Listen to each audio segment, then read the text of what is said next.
নমস্কার বন্ধুরা, নিরামিষ ও আমিষ কুকিং চ্যানেলে আপনাদের সবাইকে স্বাগত জানাচ্ছি। আমি আজকে বানিয়ে দেখাবো আপনাদেরকে তেলাপিয়া মাছের ঝাল। এটিকে বানানোর জন্য আমি নিয়েছি তেলাপিয়া মাছ। এগুলোকে কেটে ধুয়ে লবণ হলুদ মাখিয়ে রেখে নিয়েছি দুটো আলু, দুটো পেঁয়াজ, কিছুটা কড়াইশুঁটি, একটা টমেটো, ধনে পাতা আর আদা বাটা। এবার গুঁড়ো মশলাগুলো দেখে নেওয়া যাক। আমি এতে নিয়েছি জিরে গুঁড়ো, ধনে গুঁড়ো, হলুদ গুঁড়ো, ফোড়নের জন্য কাঁচা লঙ্কা, কালো জিরে, লঙ্কা গুঁড়ো আর স্বাদ অনুযায়ী লবণ। এবার আমি কড়াইতে তেল দিয়ে দেব। তেলটা গরম হলে মাছগুলোকে একে একে করে কড়াইতে দিয়ে দেব।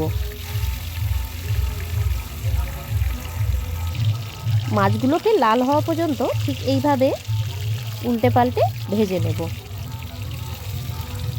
দেখুন আমার মাছগুলো ভাজা হয়ে গেছে। এইভাবেই একে একে সব মাছগুলোকে আমি ভেজে একটি থালায় বার করে নেব।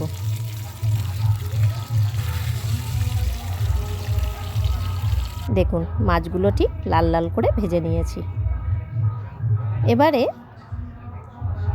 ওই তেলটাতেই আমি দিয়ে দেব কালো জিরে আর কাঁচা লঙ্কা ফোড়ন।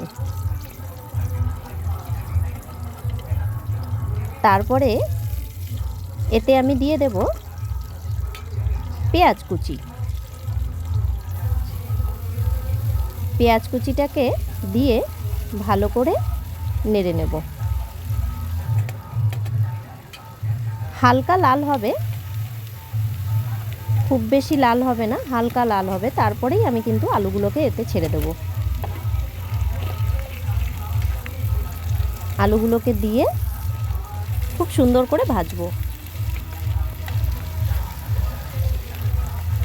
কারণ পেঁয়াজ যদি খুব বেশি লাল হয়ে যাবে তারপর কিন্তু আলুটা দিলে ওই পেঁয়াজগুলো কিন্তু পুড়ে যাবে।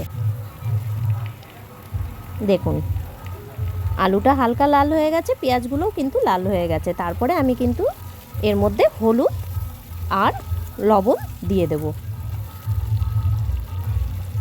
হলুদটা কালার আনার জন্য দিয়েছি, আর সাথে হলুদটা যাতে পুড়ে না যায় সেটাও কিন্তু নজর রাখতে হবে। এইভাবে নেড়ে চেড়ে আলুগুলোকে লাল করব। তারপরে আমি কড়াইশুঁটিগুলোকে এর মধ্যে দিয়ে দেব। কড়াইশুঁটিগুলোকে অবশ্যই চেষ্টা করবেন হালকা গরম জলে ভাপিয়ে দেওয়ার জন্য, কারণ তেলে ভাজলে কড়াইশুঁটিগুলো নয় গলে যাবে আর নয় সেদ্ধই হবে না। আমি এরপর দিয়ে দিয়েছি এর মধ্যে আদা বাটা, সামান্য একটু জল দিয়েছি। এবার এটাকে ভালো করে এর মধ্যে নেড়েচেড়ে মিশিয়ে দেব। ঠিক এইভাবে মিশিয়ে দেব।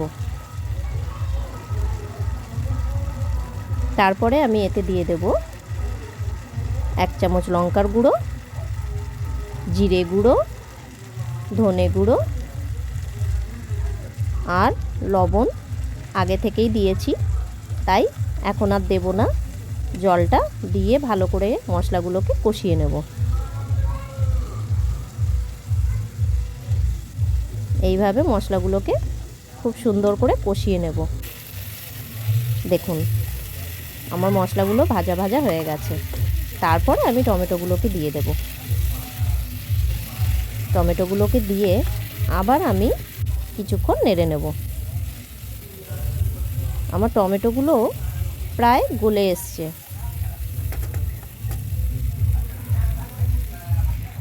মশলাগুলো ভাজার পরে আমি জল দিয়ে দেব আলুটা সেদ্ধ হওয়ার জন্য।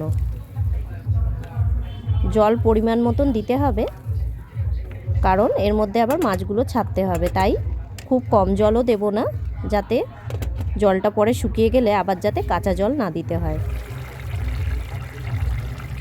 দেখুন আলুগুলো সেদ্ধ হয়ে গেছে। এবারে আমি এক এক করে এর মধ্যে মাছগুলো দিয়ে দেব। এক এক করে সব মাছগুলো আমি এইভাবে সাজিয়ে দেব।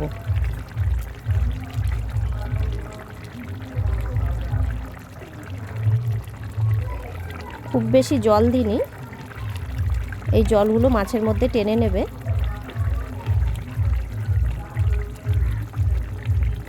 খুব বেশি জল দিলে মাছটা কিন্তু স্বাদটা সেরকম লাগে না।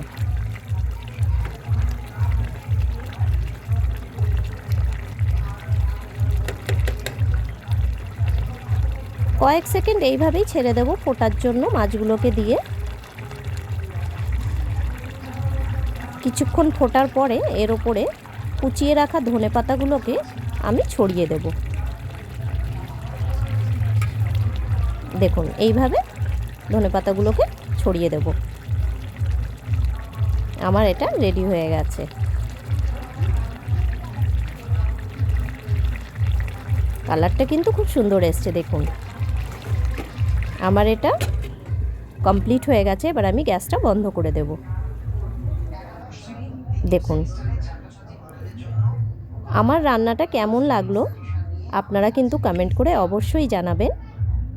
আর যেহেতু আমার নতুন চ্যানেল, আপনারা অবশ্যই পাশে থেকে আমাকে সাপোর্ট করবেন। নমস্কার।